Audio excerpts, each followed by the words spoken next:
The night was just beginning when the bus dropped me off, seemingly in the middle of nowhere. The bus took off before I could take in my surroundings and realize I was at the wrong stop. At first, I considered waiting at this lonely stretch of road for the driver to realize his mistake and come back for me. But as the taillights faded into the distance and the cold started to set in, I realized I would have to get moving or risk freezing. I started walking down the road, following the direction the bus had gone. It's been a few hours now and the bus never came back. I'm Noah, by the way. I'm 17, and I'm lost in the snow. I have no idea where I am. My phone's battery died a long way back. The air is getting colder and colder, sharper, more biting as I kept walking. Suddenly, I was flashed with light followed by the ring of a class bell. The light illuminated some kind of dark structure in the distance. I thought it could be an office block or something. I decided to go for it, turning away from the road and trudging a path through the fallen snow to the building's entrance. As I approached, I realized that the building wasn't an office at all. It was a school. Well, I didn't see that coming. It looked like it had been abandoned. I made my way to the dirty threshold, finding the doors unlocked. Strangely, the building still had electricity. Hello? Anyone here? I turned around hearing footsteps, but there was no one behind me. Who are you? You shouldn't be here. A strange man stood right in front of me, with the creepiest face I've ever seen. His eyes looked pure evil. I've never seen so many teeth inside someone's mouth. An awful smell was coming from his body. That's when I noticed his feet. He had no shoes. His creepy fingers twitched like bugs. You shouldn't be here! Look, man, I want to leave too, but it's a blizzard out there and I'm lost. Fine! Sit in that corner and stay quiet! He glanced at his empty wrist like he was checking the time on his watch, then looked back at me with an angry face. I'm going to be late for class because of you. Class? What class? Shut up! My students have already arrived! They don't like anyone else's voice! Great. Now I've run into a lunatic. I watched him walk into the classroom on the left. Good morning, class. Sorry I'm late. Who the hell is he talking to? I tiptoed over for a sneak peek and saw the man was writing something on the blackboard. Broken chairs and benches stood opposite of him, on which sat worn-out teddy bears, each with different colors and sizes. The man kept talking to the toys. He was laughing, scolding them like they were all real kids. I thought about leaving, but reasoned he was just being a little creepy. I realized he must be some wacko homeless guy who also took shelter in this abandoned school like me. Maybe he got high and he was just on some sort of trip. After leaving him be, I walked to the end of the corridor. At the end stood the principal's office. I pushed the door open and immediately started vomiting.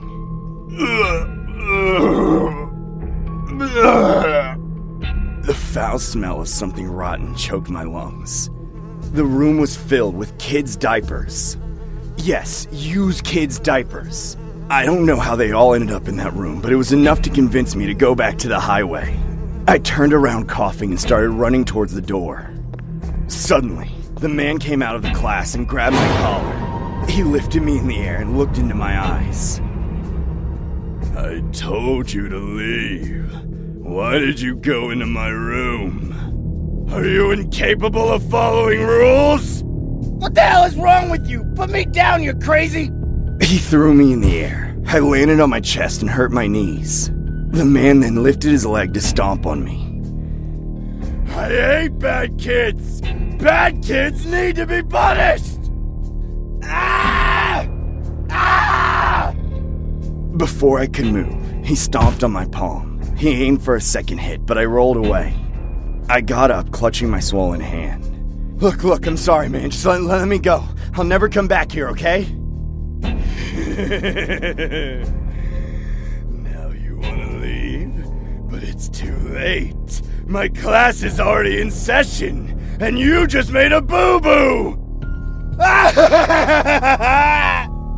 He jumped on me. I tried to run, but he grabbed my leg and dragged me into the principal's room. Time to change your diaper.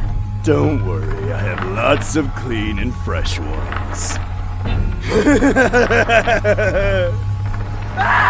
No! Let me go! Leave me alone! Just then, the class bell rang again. The man stopped abruptly. He let go of me and again looked at his invisible watch. Well, lunch break's over. Time to get back to class.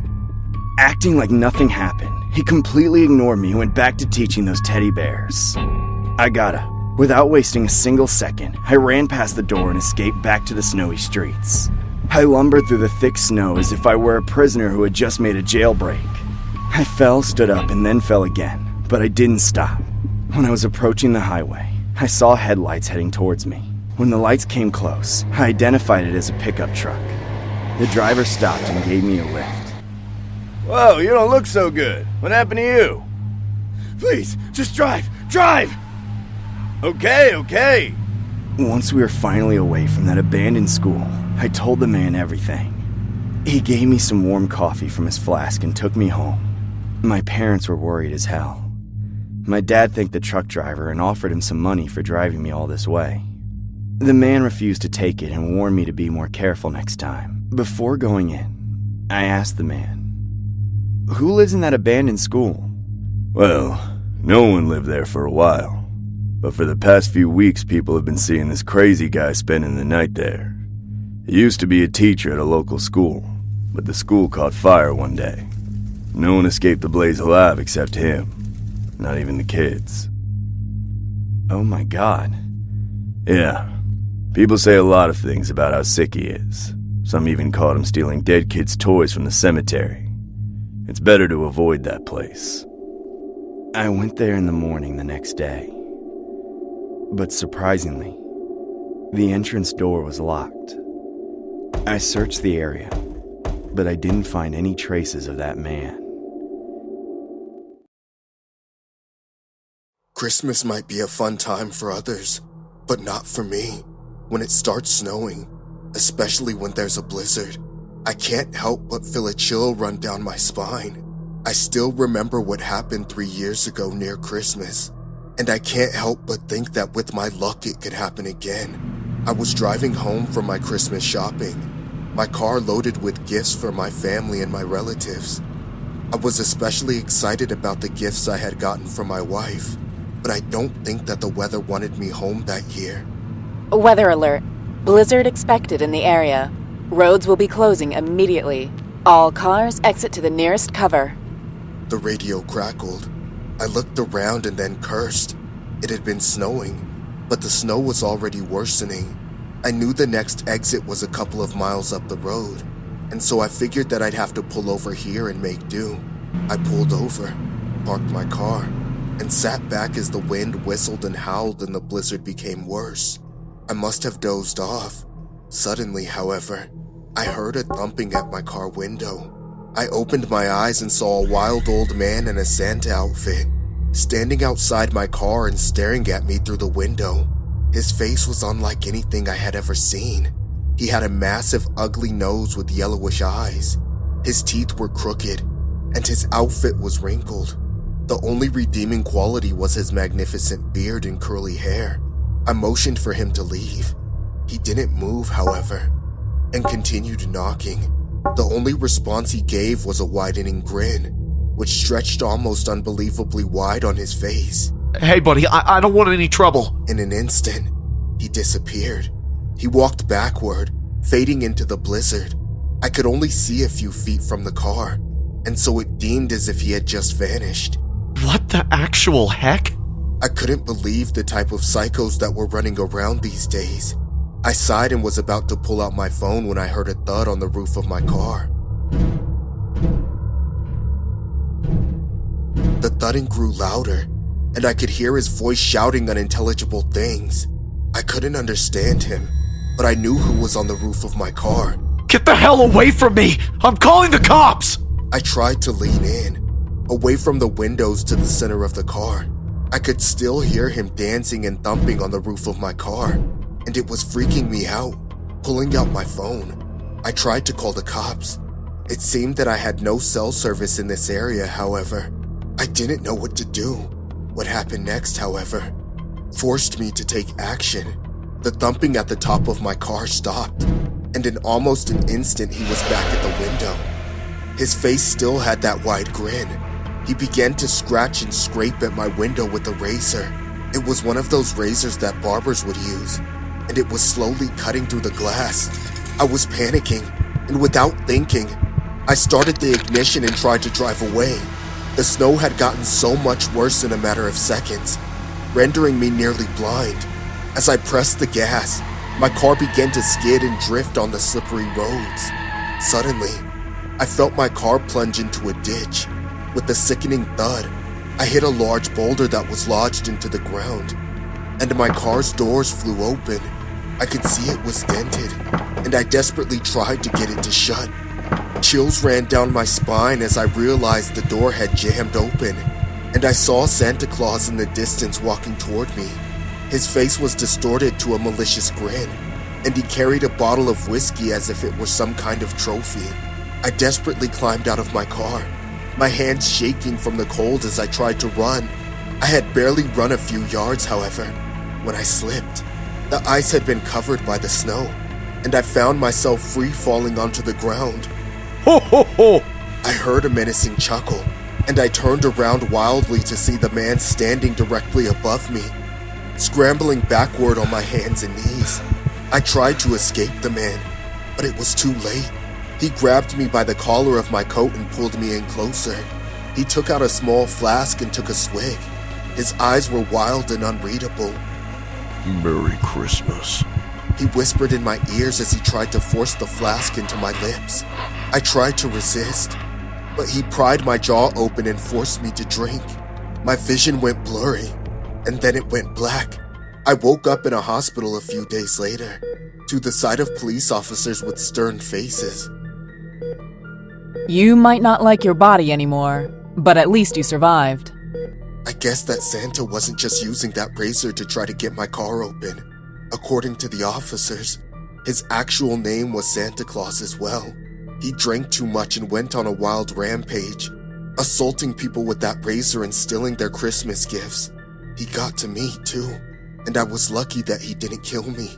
Christmas will always have a different feel for me now, and I guess it's true what they say. You never know what surprises the holidays can bring. This horror story was based on the true story of Santa Claus. Not the actual Santa Claus, but a man with the same legal name. He was arrested for drunk and reckless driving, as well as a DUI during a blizzard. Here, you can see the mugshot of the man who was arrested, who has a beard, just like that of Santa.